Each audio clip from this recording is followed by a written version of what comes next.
that you guys were trying to throw in some new wrinkles on the defense and maybe you'd see what it looked like and then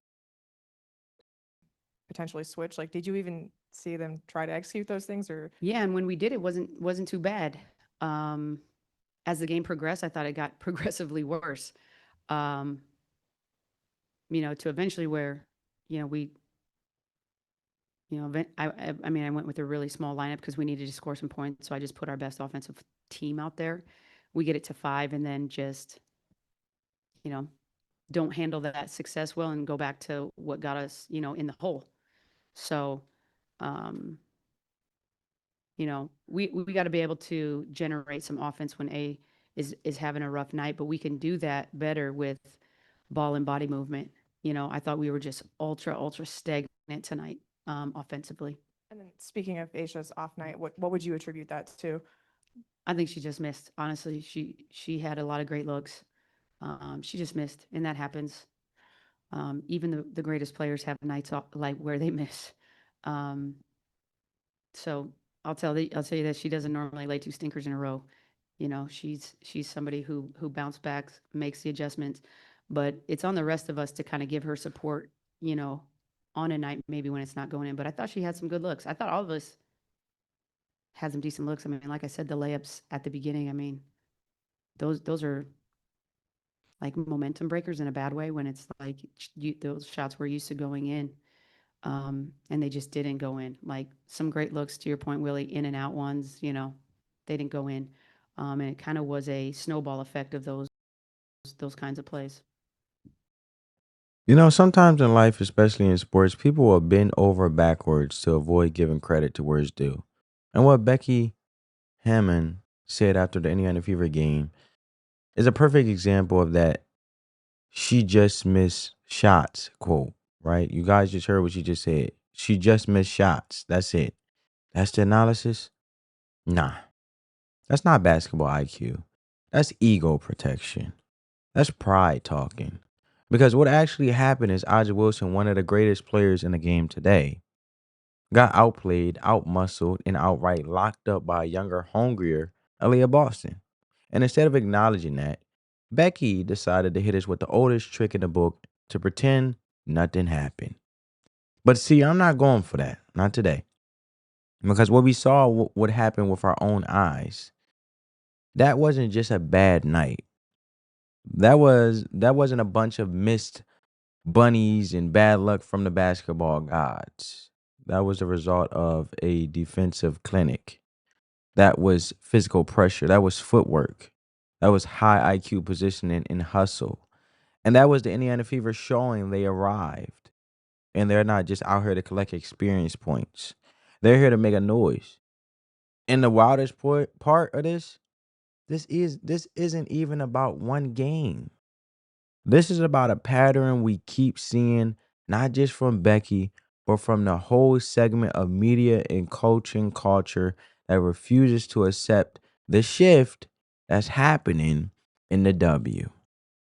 See, it's easy to give flowers to established stars when they win. It's convenient to tell the same old stories about dynasties and MVPs and rings. But when a new team sets up or steps up, I should say, a new team steps up, when young players start demanding their respect on the court, suddenly the narrative gets quiet. Suddenly it's just a bad shooting night, right?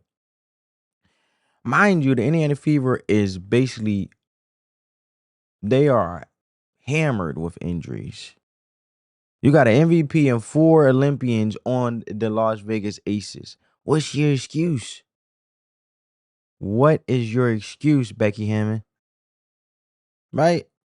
And suddenly the other team didn't really do nothing. It's funny how that works because if Aja had dropped 30 and Aliyah got cooked, I guarantee you this press conference would have sounded a whole lot different. We've been hearing about veteran savvy, championship DNA, and how the moment was too big for the rookies. But when Boston does the cooking, there's silence, it's deflection. And look, I get it. Becky's trying to protect her star. That's her job. But there's a difference between support and denial. There's a difference between coaching your team through a tough loss and completely ignoring the excellence of the team that beat you. This is the same Indiana Fever team that's been clowned, counted out, and slept on for seasons. And now they finally get a signature win against the defending champs. And the story becomes they just miss shots. No. Let's keep it real. Let's talk about it. Because the film don't lie. Aaliyah Wilson was struggling. Not just statistically, but mentally. She looked frustrated. She looked uncomfortable. Every time she touched the ball, there was contact. There were bodies on her. Boston made her work. Timpson made her think twice. Turner gave her fits. They didn't just throw hands. They threw schemes. They played team defense. They communicated. They boxed out. They challenged every possession. That's not random. That's not a fluke.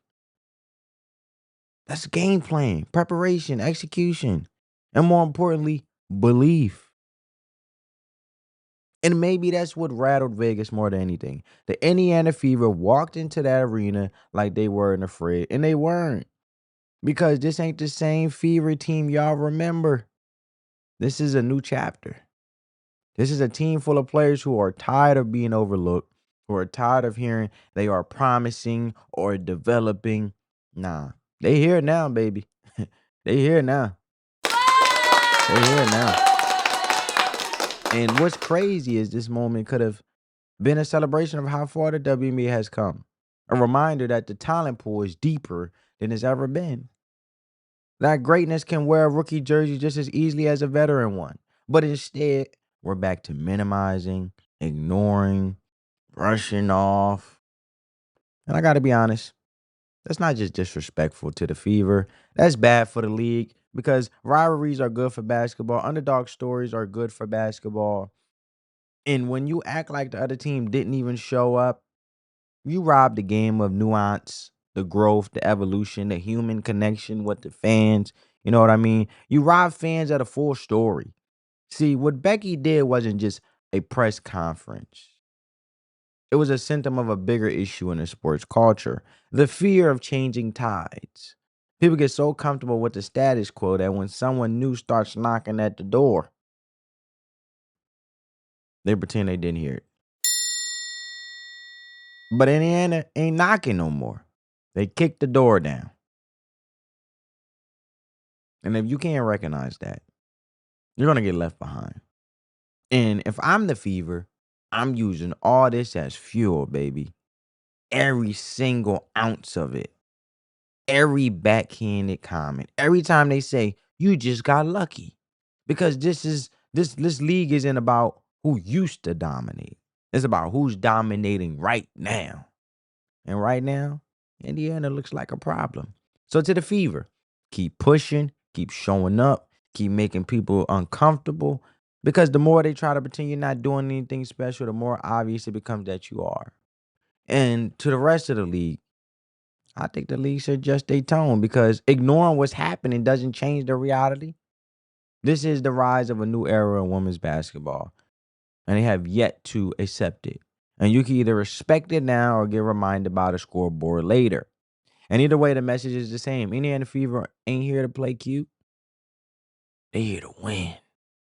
And if you can't give them credit for that, maybe the problem isn't them. Maybe the problem is your pride. But let me know what you guys think down in the comments below about Becky Hammon and this whole press conference and her denial and just saying Aaliyah Wilson had bad nights. Now, I'm not saying that Aaliyah Wilson didn't have a bad night, but it's a difference between having a bad night and you keep trying and having a bad night and the spirit is just sucked out of you.